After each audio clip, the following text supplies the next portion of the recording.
उस शहनशाह के बारे में मैं लब कुशाई क्या करूं, उस शहजादे की बहादुरी में क्या बताऊं और उसकी इस्मत पे क्या से गुफ्तगू शुरू करूं।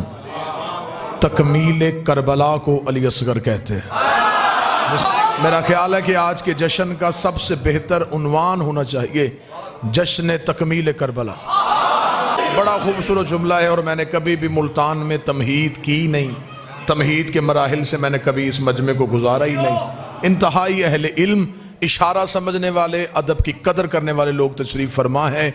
मिंबर पे बगैर तमहीद के पूरी हिस्ट्री बंद करने लगा हूं। जो दीन आदम के रोने से शुरू हुआ था, असगर के हंसने पे मुकम्मल। बादशाह हुसैन इन हाथों को हमेशा सलामत रखे।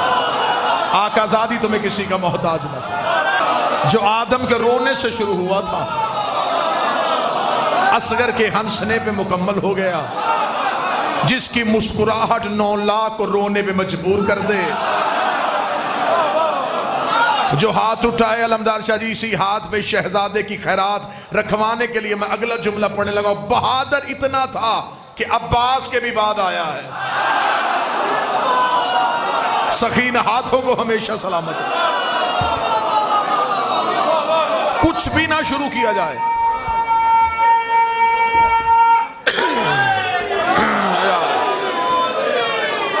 कुछ भी ना शुरू किया जाए, कोई वाकया ना पढ़ा जाए, सिर्फ इस शहनशाह को लफ्जों का खिराज पेश किया जाए। मैं शहनशाह के लिए लफ्ज 6 माह इस्तेमाल नहीं करूंगा। मैं इन्हें माहो साल में कभी भी नहीं तोलता। जो असगर हो के भी अली हो।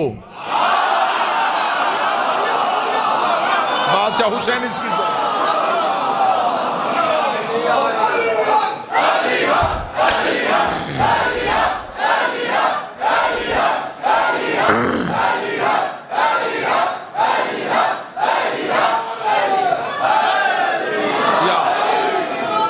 हुसैन इज्जत,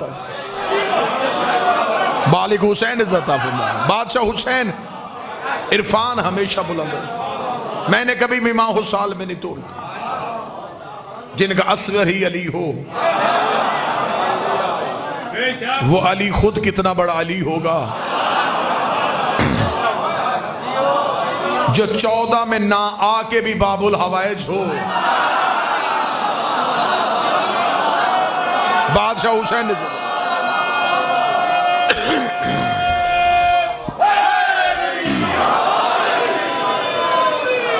जिसने 10 मुहर्रम को हुसैन के हाथों पे बोल के बताया कि 16 रजब को मोहम्मद के हाथों पे अली कैसे बोला था।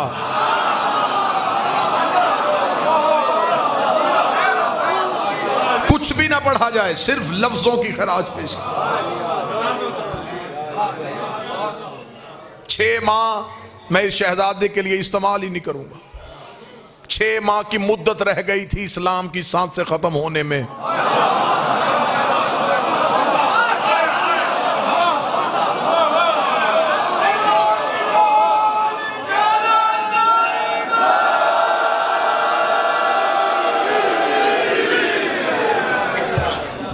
कोई मिन्नत नहीं कर रहा, कत्तन मैंने मजमे से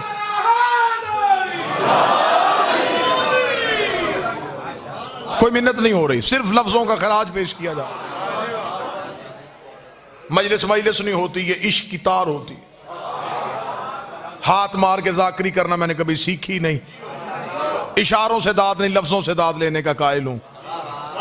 कभी भी मजमे को बद्दुआ दे के मजमे से दाद वसूल नहीं की। कभी भी गैर मुहज्जब अल्फाज मेंबर पे इस्तेमाल नहीं किए। खैरात सिर्फ अपने बादशाह की दहलीज पे आए हम सारे खैरात लेने के लिए। 6 माह की सांसें रह गई थी इस्लाम के बदन में।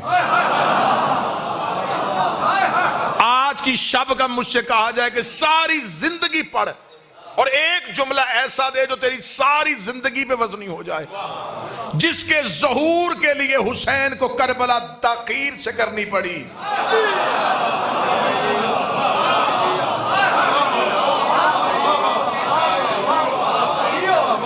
जिसके आने का इंतजार करते करते हुसैन को करबला में ताखीर करनी पड़ी। करबला पहले हो जाती, शायद करबला पहले हो जाती, लेकिन कुरान करबला को एक कौसर की जरूरत थी।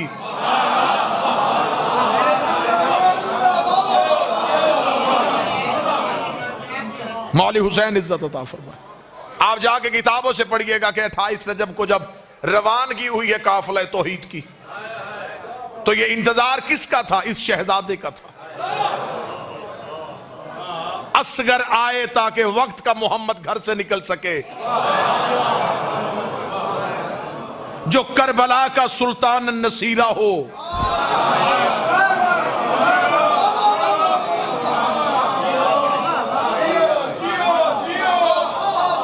मैंने कभी भी इनके लिए ये लफ्ज इस्तेमाल नहीं किए, ये माहो साल। अगर हम कहेंगे ये 13 को आए थे, ये 3 को आए थे, ये 9 को आए थे, तो ये सारी चांद की तारीखें। चांद ना था और ये थे।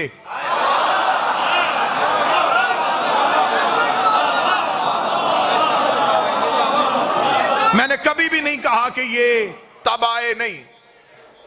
लड़ाई ये चल रही है, कोई कहता विलादत कहो, कोई कहता नजूल कहो। मैं बड़ी माजरत के साथ कहूंगा, ये दोनों ही अल्फाज इन पे जचते ही नहीं है।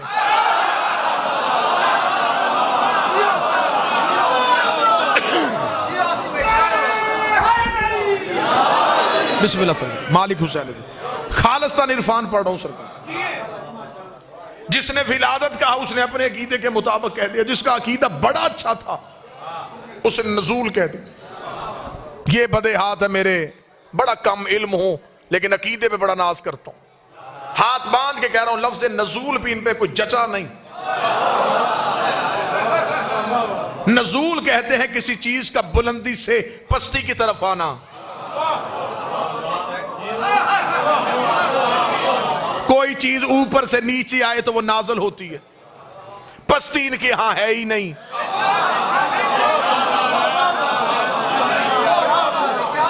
अब जो सुन रहे हैं और जो सुन रहे हैं, मुझे यही चाहिए था। अब मैं उनके लिए लफ्ज कहने लगा हूं, फिर इनके लिए बेहतर तरीन लफ्ज क्या है।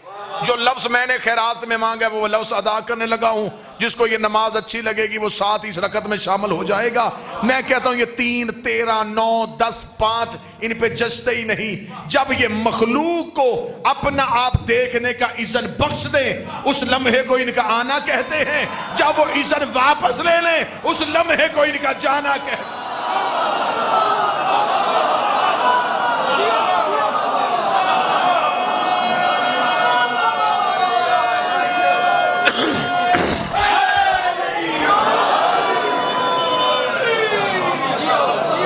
ये 9 रजब को आए नहीं, 9 रजब को इन्होंने चाहा कि जमाना हमें देखे।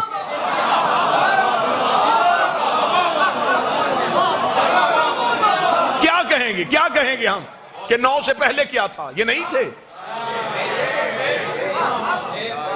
तो फिर हमारा अकीदा कहां गया कि ये आदम से पहले के लोग हैं। मैं मिंबर में साबित करने के लिए तैयार हूं, इल्मी लिहाज से, अकीदे के लिहाज से, इरफान के लिहाज से साबित करने के लिए तैयार हूं कि इनके लिए ये लफ्ज जचते ही नहीं। ये बाद अज़ आदम नहीं, ये कबल अज़ आदम है। अब ये नहीं, ये जुमला तो ये तो सबका अकीदा है। अब अगली सतरा पता नहीं कौन कौन किस किस अकीदे का मालिक बैठा। ये नस्ले आदम नहीं, ये असले आदम है।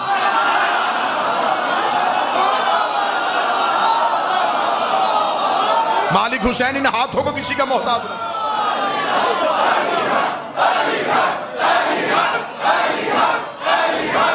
बस ठीक है बस चलने दो।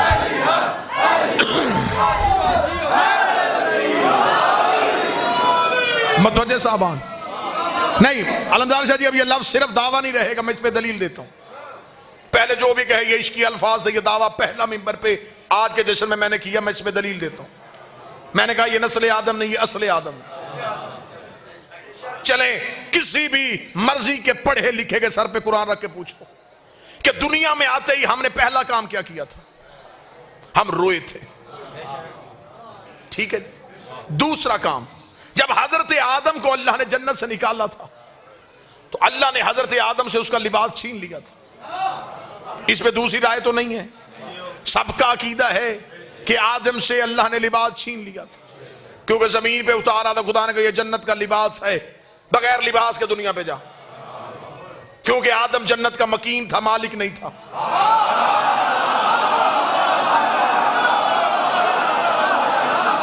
मालिक होता तो यहां बैठ के भी मंगवा सकता था।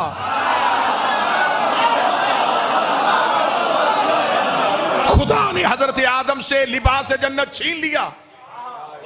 यही वजह है कि नस्ल आदम में से जो भी दुनिया में आता है बगैर लिबास के आता है। जब बाप ही बगैर लिबास के आया, सिर्फ ये नहीं कि हम में से कोई आदमी नहीं, जो भी आएगा बगैर लिबास के आएगा। अब इस जो भी को अगर मैं खोलूंगा तो बात बहुत दूर तक चली जाएगी। बस जब मैंने कह दिया जो भी, तो फिर जो भी आएगा बगैर लिबास के आएगा। इसलिए जब आदम ही बगैर लिबास के आया तो नस्ल आदम लिबास पहन के कैसे आए। अब अगर मौलवी ये मान जाए कि हाँ नस्ल आदम बगैर लिबास की आती है, उसे कुरान की हाशिए पे अगली लफ्ज लिख, नीचे अपने दस्तखत कर कि अगर कोई लिबास पहन के आ जाए फिर तो मान लेना ये नस्ल आदम नहीं, ये असले आदम है। 9 रजब है, मुझे शहजादे के तख्त की कसम है, इनमें से कोई भी बगैर लिबास के दुनिया में आया ही नहीं। अगर कोई कहे दलील क्या है, उससे कहो इन्होंने दुनिया में आते ही पहला काम क्या किया, वो कहेगा सजदा। उससे कहे शर्म कर, सजदा तो बगैर लिबास के होता ही नहीं।